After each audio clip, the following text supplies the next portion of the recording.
Okay, so that's going, and this is 273, correct? Yep. Okay. All right. You ready to do this? I'm ready. right. I need to record, though. Yeah, I know. Just, you have Audacity up? I have my recorder up, yes. All right. Let me get rid of this one. No. All right. Record in 3, 2, 1. Okay. We are recording. You good? I'm good. All right.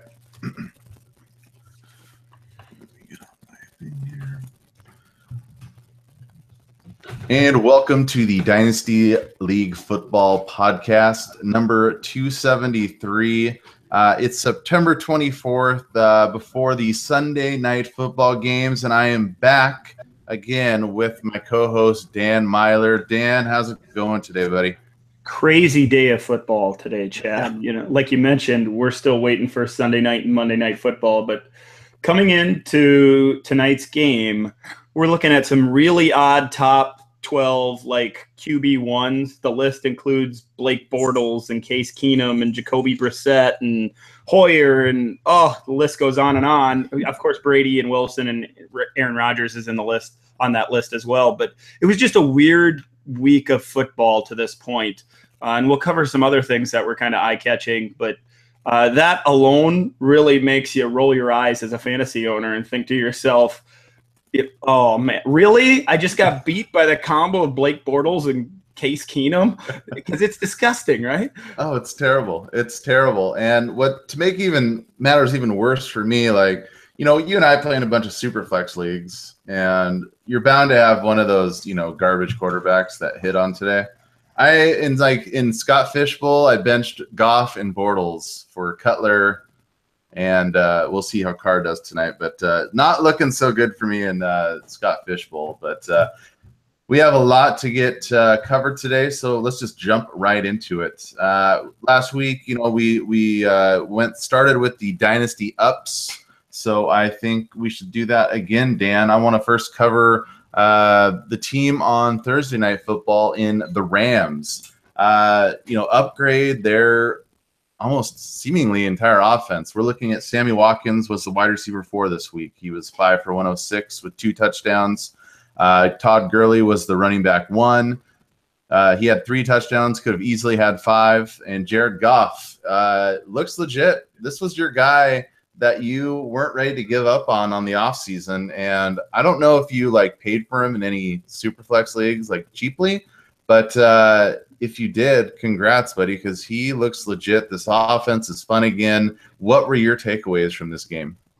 Well, I think the biggest one for me was definitely Goff. Man, he really looked good to me. And it's that coaching staff. They put him in a good position to win regularly. And that's not something he was used to a year ago. He was put in bad positions, no running attack to help him out, poor offensive line that was upgraded hugely in the offseason, and now a coaching staff that gets the ball out of his hands quickly, uses his feet a little bit, whether in the pocket or on those quick rollouts, and that's his game. That's where he excels. So I really think he looks great. I wasn't willing to jump ship, and I know there were a lot of dynasty owners that felt the same way. It was actually difficult to get him anywhere this past offseason, and luckily I was able to in a couple of those super flex leagues. I even started him in one league this week and felt really good about it going into that game, although the 49ers offense has looked good. But you hit the nail on the head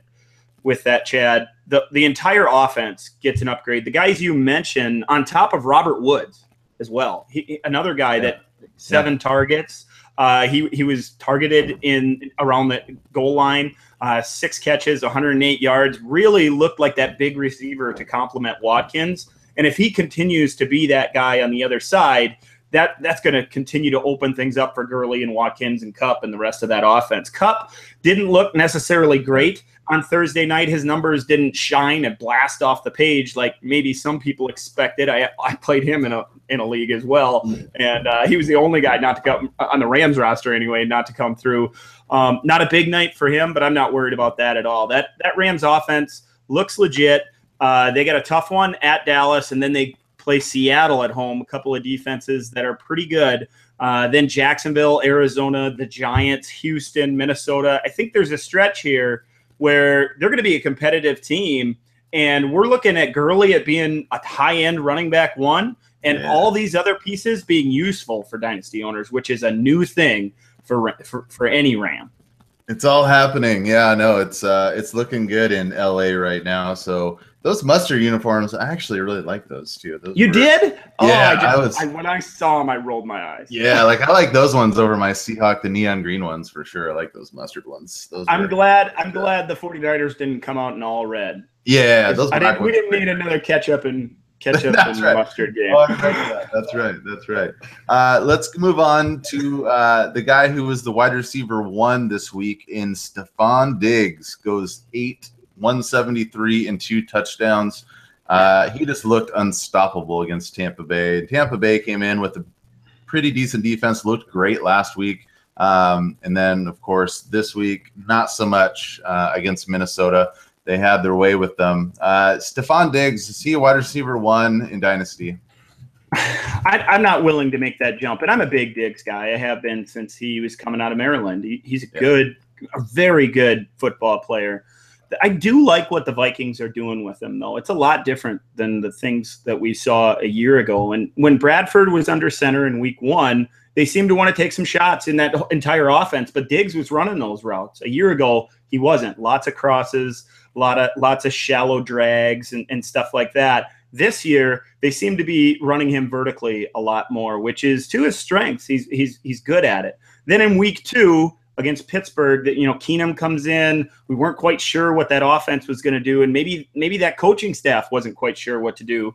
Gets a whole week under his belt, and they open up the offense a little bit more in week 3 again. And Keenum's kind of known as a gunslinger. He likes to throw the rock around, and it was good for for Diggs, because man, it was good for Delvin Cook too. But for Diggs, he's so quick. He's so quick out of his breaks that he makes defensive backs look bad regularly. And, it's fun to watch. And, Keenum had that big game, 25 for 33 for 369 and 3 touchdowns. And a lot of that was Diggs just getting open, whether it was short to intermediate or those deep routes. And that one where he got over the top, man, he made somebody look foolish on that one. And I expect a lot of the same. I don't know if he's an RB or a wide receiver 1 full-time. I'm not going to jump him up that high, but he's certainly a rock solid wide receiver 2 that you have to have in your lineup every week. Yeah, and then so we'll talk about Cook here when we talk about the rookies and how well he did today. So, with Diggs coming on huge, Thielen obviously in the offense, and now Dalvin Cook, this I think spells trouble for anybody who thought Kyle Rudolph was going to duplicate his numbers from last year. So far this season, he has 8 catches, less than 100 yards, 1 touchdown. That 1 touchdown came in week 1 with Sam Bradford. Now, who knows what this offense will do when Sam, if he ever comes back healthy to this offense, but his numbers are sure to dip. Are you worried about Kyle Rudolph if you're owning him at this point? Yeah, I am a little bit. And it's not just that he caught 1 pass in week 3. It's that he was only looked to twice. Yeah. And he's a big part of that running game too. He's a quality blocker, not a great blocker, but a good above average blocker. And they use him that way on the edge to try to get Cook on the perimeter. So, I'm concerned about it. And this is another offense like Miami, which we talked about last week, Chad, where dynasty owners can look to say who are the primary guys. It's Diggs, it's Thielen, and after that it's that running game. And outside of that, there's not a lot more to go around. So if you're a Treadwell guy that's holding on hope that he'd make that jump, if you're a Michael Floyd guy, even if you're a Rudolph guy or one of these other running backs, it doesn't appear to be happening right now. Rudolph will have his games, no doubt. I'm sure of it. We even saw Jarius Wright catch a touchdown today. So I'm sure he'll have those games, but I would expect low end tight end 1 numbers to high end tight end 2 numbers for the rest of the season. And if you're a streamer, a guy that carries multiple tight ends and a lot of guys in that range, you might look to the other guy going forward.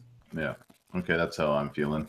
Let's get on to somebody who, I'm sure fantasy owners sort of exhaled today with Brandon Cooks. Goes five receptions, 131 with 2 touchdowns. Wasn't looking great at first. I think in the first half he had 1 for like 36. And we saw a Houston team, go to New England, play very well obviously at the Patriots. The game script was good for all the pass catchers in New England, and it allowed him to kind of keep cooking in the second half, as it were. So got the game winner.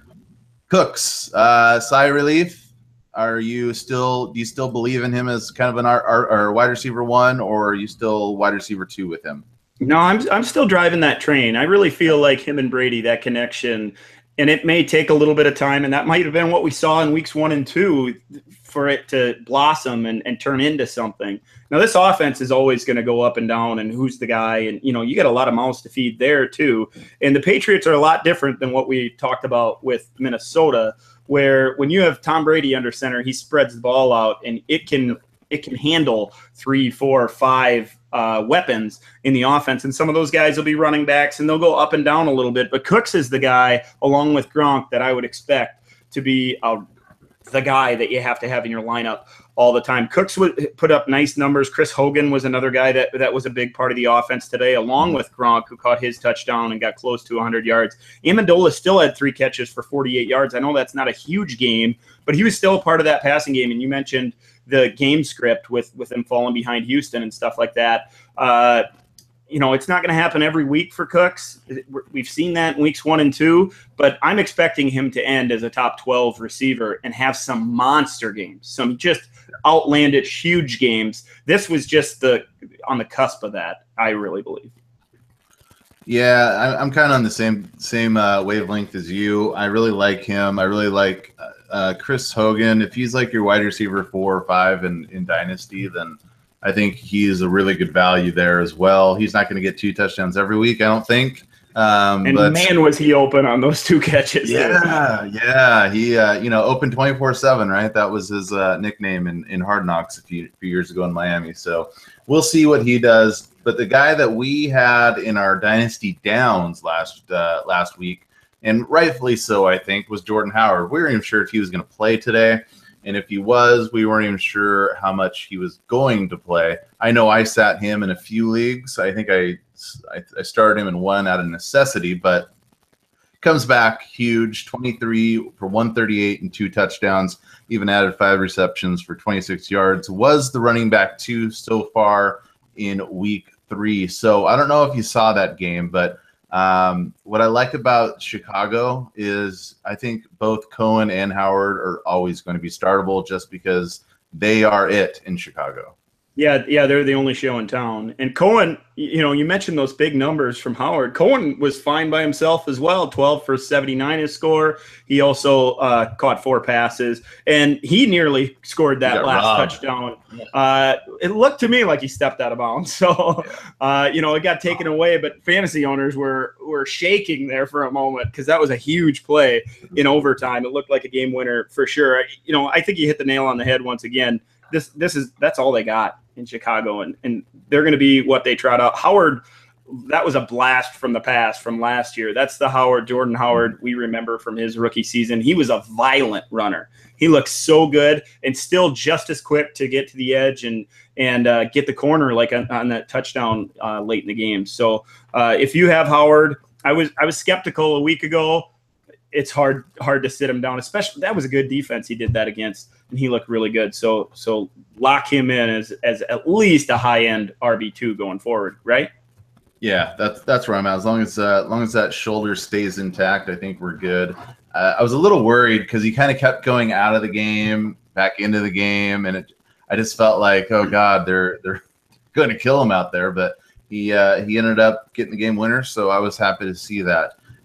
Sterling Shepard, a guy with that, I don't think any of us are really sure what he'll do especially this in the first few weeks here because of excuse me, the addition of Brandon Marshall. OBJ is healthy or looked healthy today with the 2 touchdowns. Brandon Marshall, he's going to be a part of this offense when he's on the field, no matter what, for whatever that is worth. But Sterling Shepard, 7 receptions, 131, and a touchdown. Almost had 2 touchdowns. He probably actually got robbed there at the goal line when they said he stepped out at like the half-yard line. But this is encouraging for his owners, I think, as well. He's going to be involved. He's a great route runner. He's not a speedster, but he's a guy that can get open at any point. As long as Eli can hit him, I like this guy's outlook moving forward as well. What about you? I've never known him as a speedster either, but he sure looked fast on that 75-yard touchdown. That's sure looked good. And you say he got robbed on that touchdown at the goal line. That was a really close one. I didn't think he got in. And then on the very next play, he caught the fade and dropped it when he hit the ground. Thought he scored a touchdown on that one as well. So he's been a target in the red zone, which is nice to see. But, I just don't know if it's going to be consistent there. We all were worried about that with Evan Ingram, the rookie tight end. Yeah. And this seemed like to be a Shepard game, although Ingram caught 5 balls for 45 yards as well. The game script, of course, pushed towards that. And even Marshall got involved with 8 catches for 66 yards. So, when they fall behind, they're going to have to throw it, and they have the weapons to do that. They really don't have a running game to speak of. I don't know if we can count on Shepard. He's going to put up these games and certainly have wide receiver 3 games, might even end up as a wide receiver 3 at the end of the year. But if you can call the games where it's a him game instead of a Marshall game or an Ingram game, you're a better fantasy player than me. He's a nice stash. I should certainly want him on my roster if I can get him, unless I can trade him for CJ Anderson, Gary and Steve. But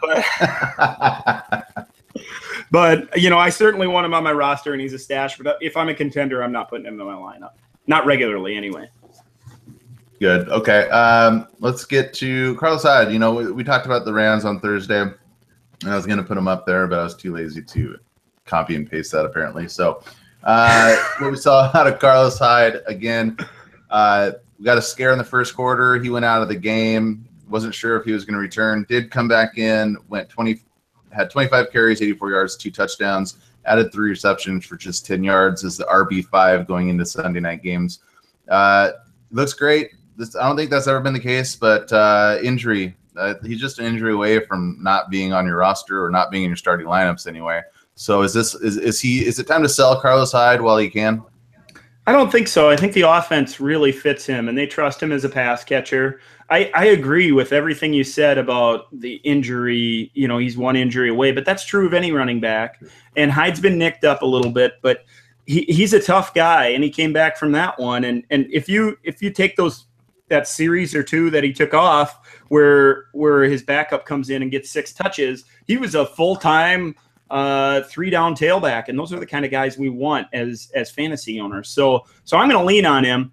I understand if you're a little bit leery because we've never seen this Carlos Hyde before, but this offense pushes towards his game. He's also in a contract year, which is a nice thing, and he's a guy I'm going to lean on in the couple of leagues that I have him. I'm glad to have him. Yeah, let's move on to one of my favorite guys to, I guess, acquire in the offseason in Mr. Austin Seferian-Jenkins. So maybe it's his time, Dan. I don't know. We're not looking at a killer game. He had 5 for 31, no touchdowns. He has 6 total targets, tied in 10 heading into tonight's game. I think it was just good to see him back in the field. He's healthy. He's sober. Doing and saying all the right things in New York. And again, he's really their only red zone threat if they ever get down there. So I think he could have a really decent year, and then I think he can really get his dynasty value up heading into next off season. What were your thoughts on Austin Seferian-Jenkins? Did you catch any of that game? I didn't get a chance to watch much of it, but once I saw that he had 6 targets in the game and made 5 catches, I went and did the online thing. Went and saw a couple of those catches and read the reports on the game. And I think the biggest report that came out of it was that he was a full-time player. He was on the field for nearly every snap of the game, which and I know that tight end core in New York has been banged up and there maybe weren't as many options. But in your first game back on a team with, question marks all over the place, and, it's a nice sign that he's on the field that much and that coaching staff trusts him. I did a quick search before the show in my 13 leagues, and he's available in a couple leagues. So my leagues, which was a big surprise for me. And I'll be putting in claims in for him. So if you're in a shallow league, you might want to look for ASJ. If he's out there, he should be on a roster in every dynasty league for sure. Yeah, that's one of the options I do love about my fantasy league is it's so easy to do a player search and all of your leagues all at once to see does somebody own this guy? Because I always get excited when I do a player search and like there's one team in one of my leagues that doesn't have them, and I get all excited. But yeah, it was good to see. DeMarco Murray, not dead. He's not dead, Dan. Not by a long shot. If you watch that game, he is not dead by a long shot. He really isn't. It was hard to watch because obviously it was against my Seahawks, but 14 carries, 115, a touchdown. Derrick Henry had just as many carries, almost 13 for 53. DeMarco Murray looked so much better than Derrick Henry. Derrick Henry had like one nice run that I saw, but other than that, even the coach saying, DeMarco's still the guy, didn't practice all week, has this hammy issue, still blew it up. DeMarco Murray, are you scared about him, or is it time to just say, okay, we're good to go for 2017? I think we're good to go. This was supposed to be the week for Henry owners, right? All the news all week long, all we heard from the Titans beat reporters was that Henry's going to carry the mail. He's going to be the regular in the backfield, maybe even more than Murray, who's nursing this injury. And then I was watching the Packers game mostly in the 3:00 games, and every time they went to commercial, I flipped it over, and it was DeMarco Murray popping off for 7 or 8 yards. And then even at the end of the game, when they needed to pick up that first down, he was the one making that catch on the sideline and getting that critical first down. And, that's what you want to see from Murray fans. I have him in a couple leagues, and I actually started floating out a couple trades in case somebody was hoping he'd come back, people that were looking for running backs, and nobody was biting last week. Even as early as this morning, I'm not sure I really want to, especially when I'm contending, because like you said, he looks so much better than Henry against that same stout defense. It seems like if you're a contender, especially, just be ready to roll Murray out every week as long as those hamstrings, hold up for you. Bad decision week. Like between Howard and Murray, I didn't really start any of them, and I'm really kicking myself. But lesson learned. It's only week 3. That's what we do. We learn and get better. Let's move on to the rookies. And you and I were talking a little before we started recording about these running backs, man. These running backs are just insane this year.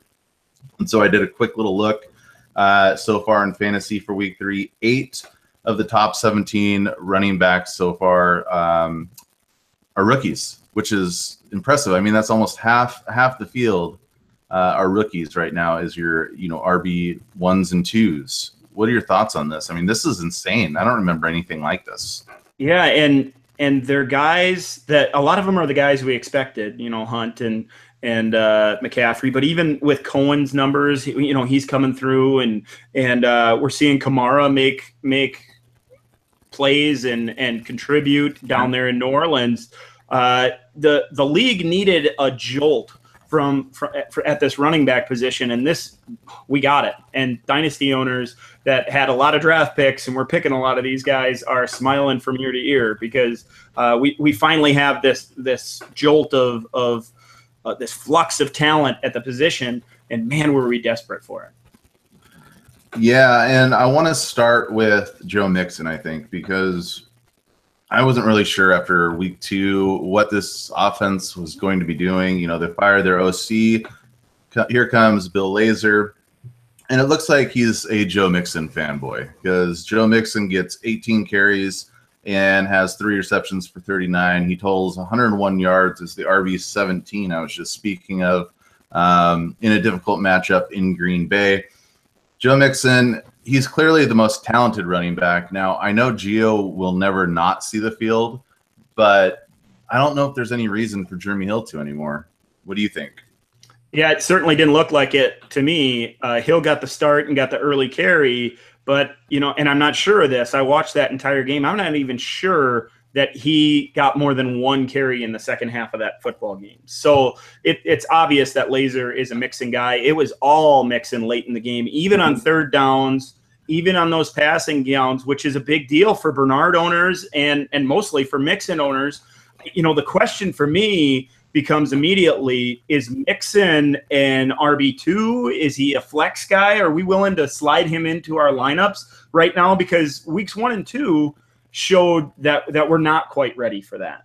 And it seems like with how he was used in Green Bay, if that kind of usage, and he only averaged 3.5 yards a carry or 3.3 yards a carry, if he gets into the end zone against the Packers, we're looking at him like, holy cow, he's an RB2 going forward. He's got at Cleveland next week, then Buffalo.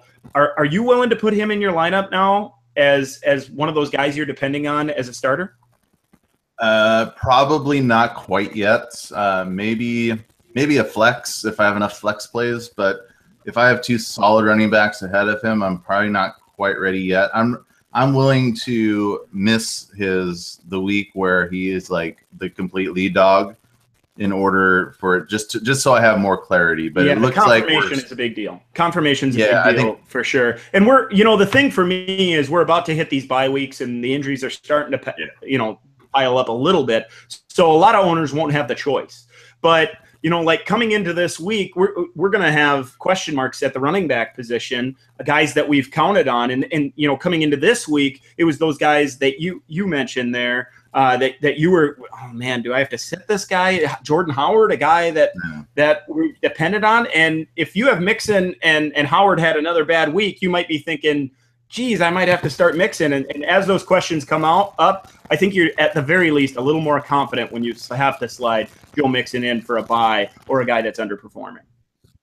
Yeah, at least I know I'm going to get a little production from that spot at this point. So I'm happy with that.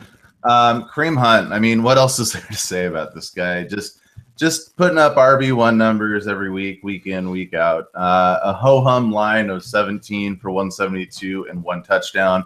Just the 1 reception for 11 yards. I believe he was the RB3. No, he's RB4 this week. So, he's obviously on the decline this year, Dan, as he's inching towards RB5 numbers next week, maybe. Kareem Hunt, who saw this coming? I mean, I loved Kareem Hunt, but I could have never imagined this start. Yeah, and there were a lot of guys that liked him a little more and a little more and a little more as the preseason was wearing on. But, I don't think and I'm sure they are out there, but I'm not sure that anybody saw this guy's a top 5 running back as a rookie back during draft season or anything like that. He was a nice player, and I liked him just fine as the 7th or 8th guy off the board, even after drafted. But holy cow, it's an impressive start to the season, and Hunt owners should just be smiling to the bank as they continue to put him in as their RB1. And a lot of Hunt owners are able to play him as their 3rd running back, and that's just criminal. Yeah. Okay, I have to ask this. Is he a top 3 pick now in rookie drafts if we're to do it today? I don't think I think you have to take him over Fournette.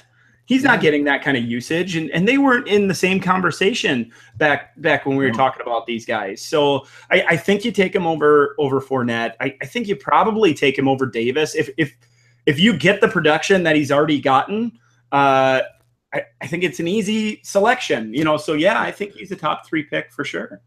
I think him and Cook are like my 1, might be right 1 and 2, and then Mixon's right on their tail now. If Mixon has that big game, if that comes next week where he has 2 or 3 touchdowns and that big game and averages 4.5 yards, 5.5 yards a carry, he's going to be in that conversation too. And maybe that's a little bit too much of the armchair quarterback after watching everything.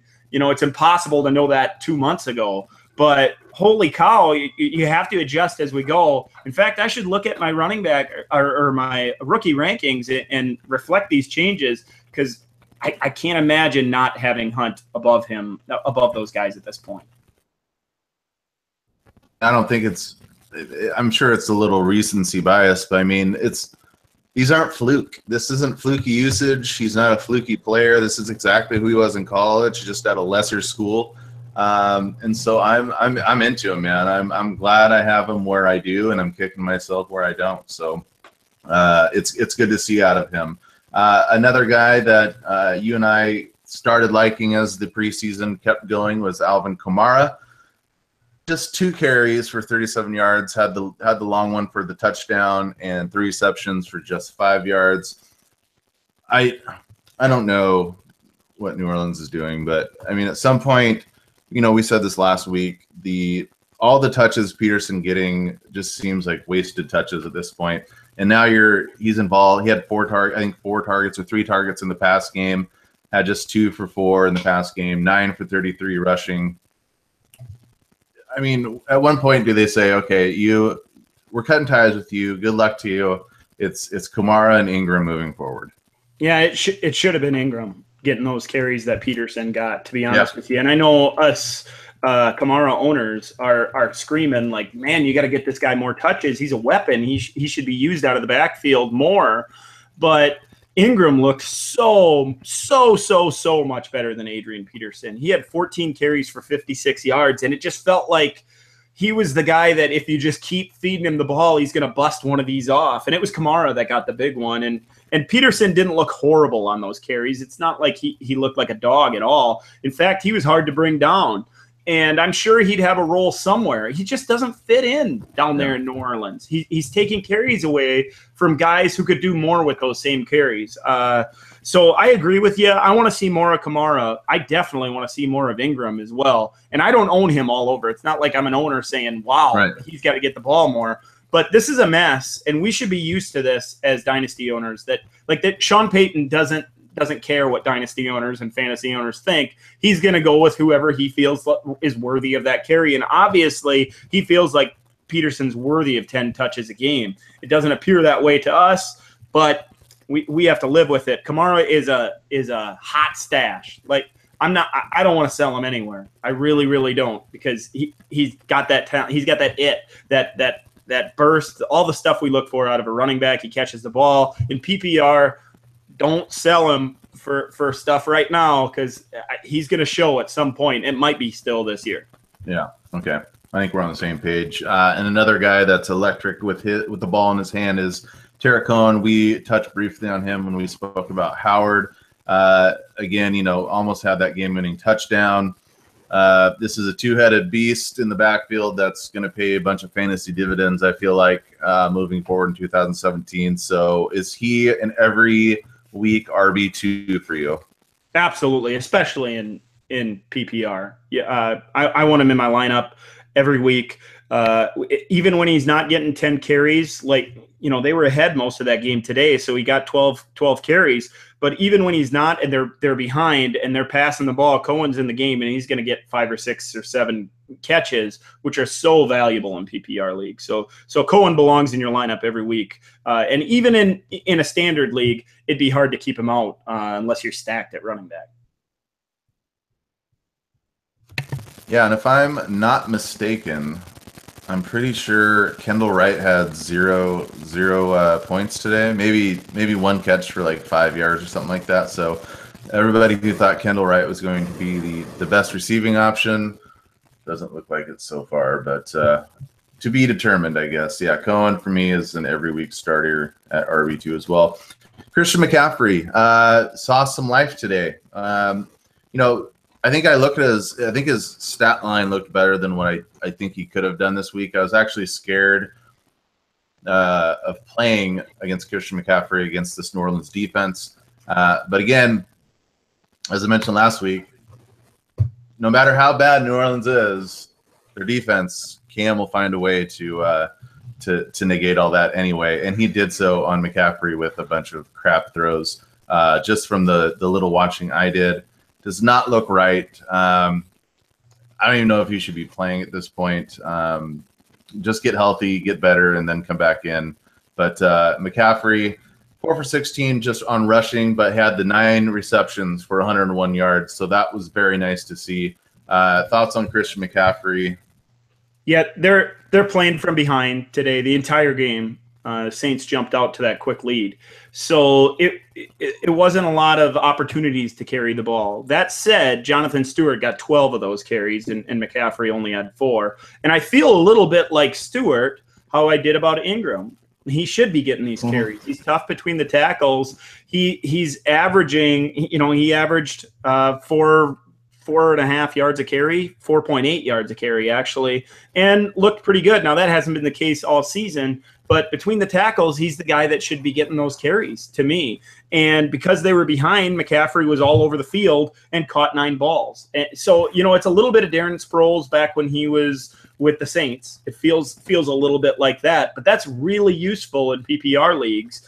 It kind of feels like I talk about Cohen and McCaffrey, Tariq Cohen and Christian McCaffrey in the same breath right now, which is weird because we didn't expect that at all. But those guys are PPR guys that you have to play. McCaffrey's one little crease away from a huge game, it feels like. So I'm not worried about McCaffrey at all. I'm putting him in my lineup if I have him, and with confidence, because he has that upside catching the ball too, and has that high floor. So he's a little less risky than a lot of other guys. McCaffrey looks good to me, but you're right about that passing game. It doesn't look quite right with Newton, and I don't know if it will at any point this year. Yeah. I'm glad you're not worried about him, but maybe you're worried about this next guy, Zay Jones. I know you love Zay Jones, and every reason why you say, and I get it. I was saying in our agenda, he's a bull and redraft at this point, if he's even on a roster. But with them trading for Jordan Matthews, he was obviously a lot more involved this week, coming off the injury and just going to a new team. He was more involved. I think he has 6 or 7 targets. Charles Clay isn't going anywhere. He's kind of their red zone guy / do-it-all. He's not going anywhere until he's hurt. And then LaShawn McCoy is getting 5+ targets a game as well. That doesn't leave many targets for Zay Jones in 2017. But, do you want to say something to dynasty owners to just stay the course with Zay Jones? Yeah, I'm staying the course for sure. I like the skill set and I like the route running, and he's able to get off that press as good as most rookies that I've seen. It seems like some of the things that I really love about Zay Jones, especially his hands. He has great hands. He caught everything in college, and I understand the differences in the competition that he was playing and all that thing. And this is a big jumping to the NFL and immediately being a starter and playing against these top cornerbacks. All that is understood. He's had a few drops and balls that clanked off his hands and balls that would have been spectacular catches on Tyrod Taylor's errant throws that I think in college he probably makes because he's a big man on campus. So all those things are working against him a little bit. I'm still not concerned. In fact, I'm buying. If I have a chance to get him on my roster in the places that I don't, and somebody wants to sell, absolutely put him on your roster and wait out the storm, because it's going to come. This offense cannot support more than a few weapons, and Zay Jones doesn't fit into that right now. He will down the road, absolutely for sure, and I'm very confident of it. So you're happy to give a 2018 second? Oh, absolutely. I was paying late first 2 or 3 months ago, and even a month ago, really. So if I can get him for a second, and especially if it's a mid to late, I'm sending that offer right now. Yeah, and we're looking at Zay Jones. Where he went in most rookie drafts might have been at the tail end of your rookie drafts. So he could very well be on a contender, and they're ready to ship him because they want somebody that can produce now. So just go out there, take a look on what kind of team he's on, and offer something for him. Because I'm with you, Dan. I think he's a good buy low right now. Not for 2017, but in the big picture scheme of things, Zay Jones is a guy that you want to own on your team. Last week we closed with the tight ends, and Njoku and Jonnu Smith, and lo and behold, they both scored again. Kind of cheapo touchdowns, but they did score again. That's 2 weeks in a row for both rookie tight ends. Both are trending up. I think, obviously, Jonnu for 2017 is capped because Delanie Walker is there. But Njoku, he's got Seth the Valve in Cleveland, and that's about it. So Njoku and Jonnu.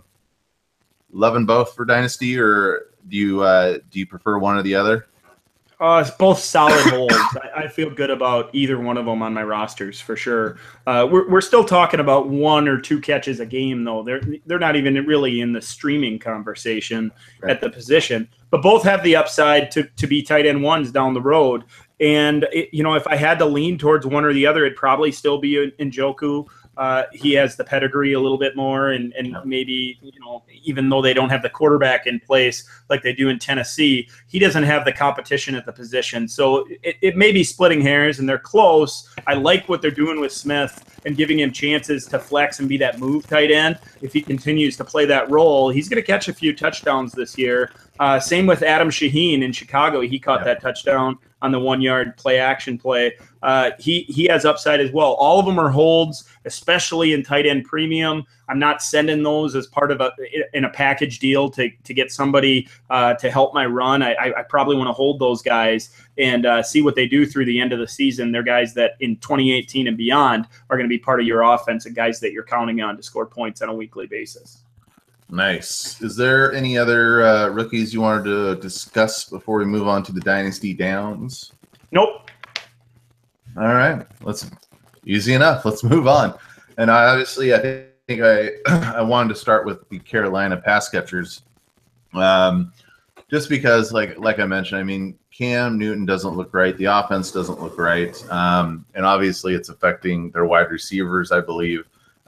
Kelvin Benjamin, just two for 8 before exiting the game with a left knee. He got rolled up on from behind. Said that it wasn't serious. Everything looked fine after an MRI or an X-ray. So he should hopefully be okay. Hopefully nothing too serious. And then Funchess, he was a hot topic this week again with just 10 targets, or had 10 targets, but only converted 4 for 58. That's 2 weeks in a row where he's hit about 60 yards. And I think that's probably his ceiling / floor at this point in that offense. I just don't trust any of these wide receivers until either A, Cam looks healthy, or B, they have Derek effing Anderson in the game. What about you? Yeah, that injury to Benjamin didn't look good either. That looked like a serious. It was pretty gruesome. I had to look away when they showed it the second time because my old injury from a few years ago to my left knee came back to me when I saw that, and the pain rushed into my brain because it didn't look good. Cam does not look good. None of those guys. I mean, there's no beneficiary here. Like, your number one receiver goes down. Usually there's somebody that you can say, hey, maybe that guy. Jordy gets hurt last week in Green Bay, and Cobb gets hurt, and everybody says, well, maybe Geronimo Allison. Let's pick him up just in case. And then he has the big game. Who's that guy in Carolina? They lose their number one receiver, and they're like Curtis Samuel. Really? Yeah. I mean, he's another underneath threat. Russell Shepard, who has one big catch in his career. Greg Olsen goes down, and hey, maybe it was Ed Dixon, and Cam doesn't even look his way all game. So, there's just nothing in Carolina to be excited about outside of the rookie McCaffrey, and maybe if they ever get a lead, Stewart can be the guy on the ground. But, man, it's just disgusting. If there is a down for dynasty owners, it's everything happening in Carolina right now. Completely agree with you. And another downer for me is somebody who I absolutely loved coming in to the NFL in Amir Abdullah. Even changed my Twitter handle to Amir Chadula for a little while just because I loved him so much. And you can see, he has these electrifying plays, but it's never really when it counts, unfortunately, for Amir Abdullah. He has the starting role basically sewn up to himself. 14 carries, 47 yards. They're committing to the run with him, or they're trying to, but just 3 for 39 in the pass game. This guy is such a disappointment for me. Like, I am so pumping my brakes on Amir Abdullah. Is it time for all of us truthers to do the same? I'm on that bandwagon with you, Chad, and I'm still holding out hope. The problem for fantasy owners is Theo Riddick. He caught 4 balls for 38 yards, and if Riddick isn't there, that's Amir Abdullah's role as well. So instead of the 3 catches for 39 yards, it's 7 catches for 80 yards. And that looks so much better. And that's the supplement that he's missing. And 3 catches for Abdullah is kind of a nice line because he's not expected to be on the field on 3rd down unless they're in a hurry up. So when his upside is 3 catches, it makes his floor so much lower. And I'm an Abdullah guy as well. I think he has the burst and he has the vision and he has all the things that we look for. But if he can't get into a role, imagine him in the Falcons offense. Imagine him out in San Francisco now in that offense where they lean on him and it just looks so much better. So it's the things surrounding him. I'm still an Abdullah guy. I'm still going to pound the table for him a little bit. Maybe not quite as hard for 2017, though. It seems like he needs to find himself in a better situation. Maybe that comes down the road. Like you, I don't know if I can rush out to try to buy low on him for sure. Maybe he'll go to Dallas whenever Zeke's suspended. That'd be good. That'd be fun. Tyler Eifert. Another DNP for Tyler Eifert. Hurt himself, I guess, last week. Stubbed his toe or did something. Didn't play. God, I'm so giving out hope. I'm like done with hope on Eifert as well. Like whatever I felt for Amir, like it's 10 times worse with Tyler Eifert. This guy can be so good. He just cannot stay on the field. Talk me up or talk me down on Eifert, man. What do you got? No, I can't talk you up on it because I feel the same way. You know, we talk about a lot of these tight ends, especially high-end tight ends this way. Jordan Reed's not playing tonight. Gronk is always struggling with the injuries. And those guys are annoying. But this one is at another level, right? It's just so to the point that dynasty owners especially are so frustrated with Eifert because you can't count on him at all. And you're always in limbo with him all week long. And then if he plays, he might aggravate the injury because he's always hurt early on and you take the donut. So I'm with you. I only have him in a couple places. And the clarity of him being out is so relieving to me. I really am to the point where if he comes back and has those games where he looks like that tight end one again, I am ready to sell. And I will in a heartbeat because it no doubt will happen. He has the talent and stuff. And it's weird that I'm saying this because with Reed, he's been that guy for me that I just can't count on. But I have him in a couple places too because you buy him when he's cheap. Eifert, I'm done buying him if he ever gets cheap again. In fact, I'm a seller when he goes up. Yeah, that's where I'm at. Because, I mean, and it's like you said, at least with, the Gronkowskis, the Reeds, when they're in the game, you can at least count on production. I mean, they're going to score some points if they're playing. So, Tyler Eifert, he could be playing a whole game and get 1 catch for 7 yards. That's what's really frustrating about having Tyler Eifert because I don't know. It's just tough to own him. But let's move on to Jay Ajayi. I only put him down here. I'm not panicking on Jay Ajayi by any means, but this is what we saw last year. We saw big games, huge games from Jay Ajayi, and then we saw a lot of clunkers like he did today.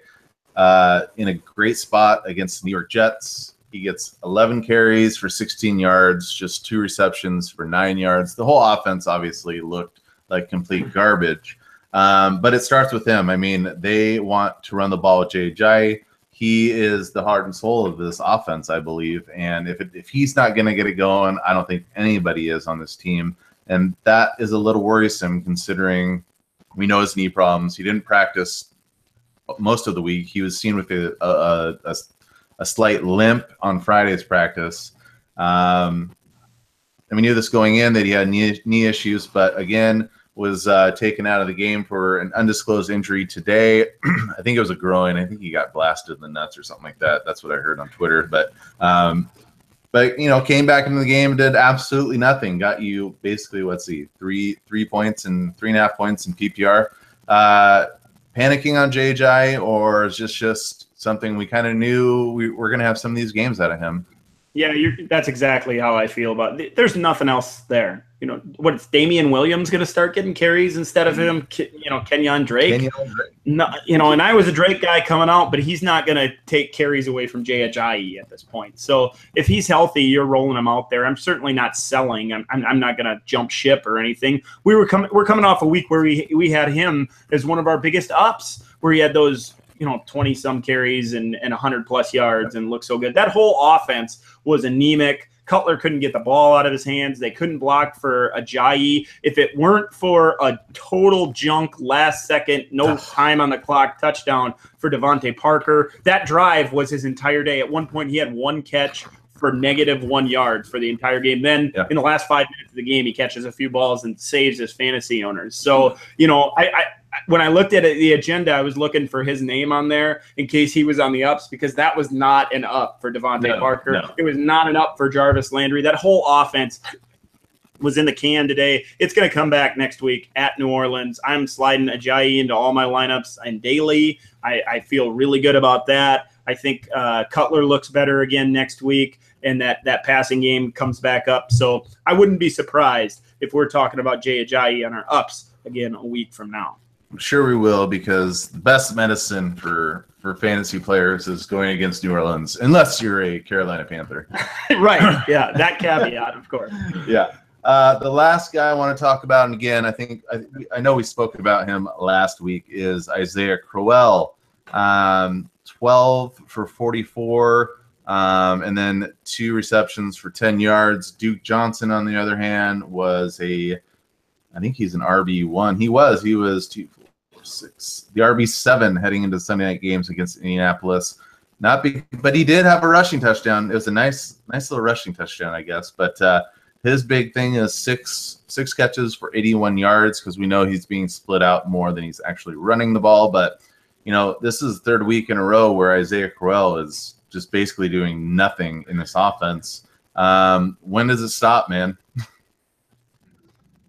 I'm officially worried about Crowell, like full on concerned that he's just not dependable, and we're not going to see those 20-touch games because he's not catching the ball out of the backfield, which is something he's never really done, at least not regularly. I know last year I think he caught 40 passes, but Duke Johnson is playing that role full time, and even when he's not in the backfield in that passing game, he's the guy running the quick crosser as the first outlet for that young quarterback. So like I said, I'm officially concerned.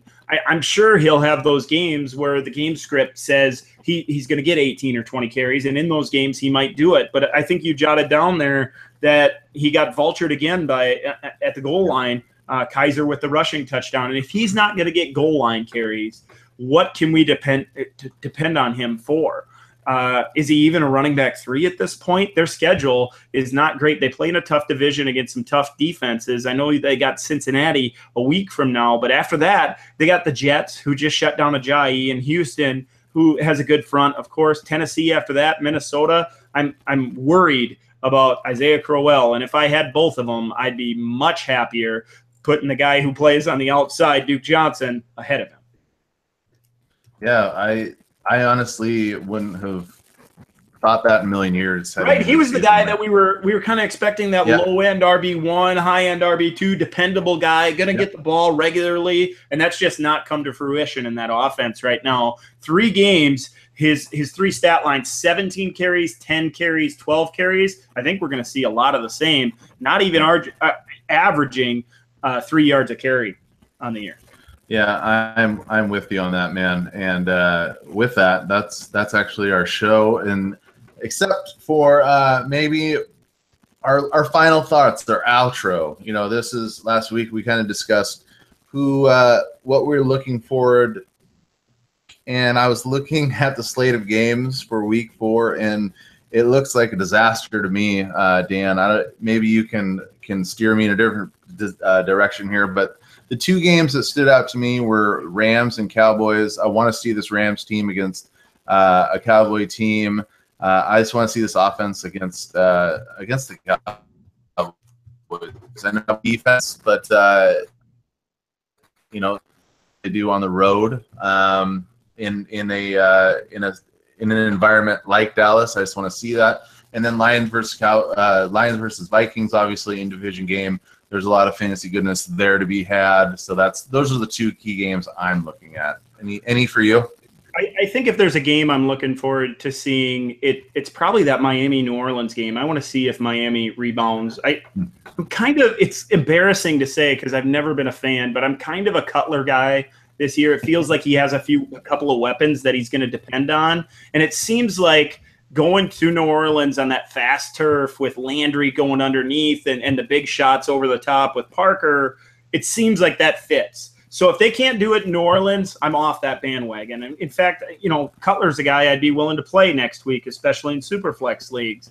Other thoughts from today, Thomas Rawls didn't touch the ball for Seattle, and he was healthy and he was in there. It's obvious that Carson is the guy there. And you're a much bigger Carson fan than I am. That upright rushing style has me a little bit concerned that he'd be open to big hits and stuff. But if they're not even going to give Rawls the ball once, and I did see him on the field a few times, and Lacey, I don't even think he got on the field. So Carson's the featured back there, and anybody who bought him, anyone who bought him last week, Chad, got a good deal on him because he's going to get the ball regularly. Geronimo Allison had a nice game. He caught that deep one late in the game. Anybody who bought him this past week, there might be some short-term influx of value there. He might be a guy worth flipping if somebody's really looking for a receiver. And then Joe Mixon was the other thing. It's all kind of in late games, but that really caught my attention. I want to see what he does a week from now because it seemed like that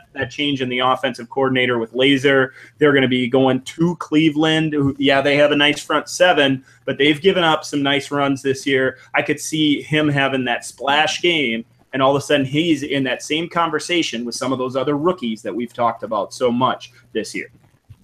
Nice. Way to end it, Dan. And it looks like Washington is on the board. Chris Thompson, another touchdown. Chris Thompson has another touchdown this year in 2017. So with that, make sure you're following the pod on Twitter at DLF Podcast. Make sure you're following my co-host, Dan, at DMyler. That's MEYLOR 22 on Twitter. And then again, I'm Chad Scott, at Chad_Scott13. Thanks for listening to episode 273. We will see you next week. Nice. Another good one, dude. I love this. I know. How it's just like bang, bang, bang.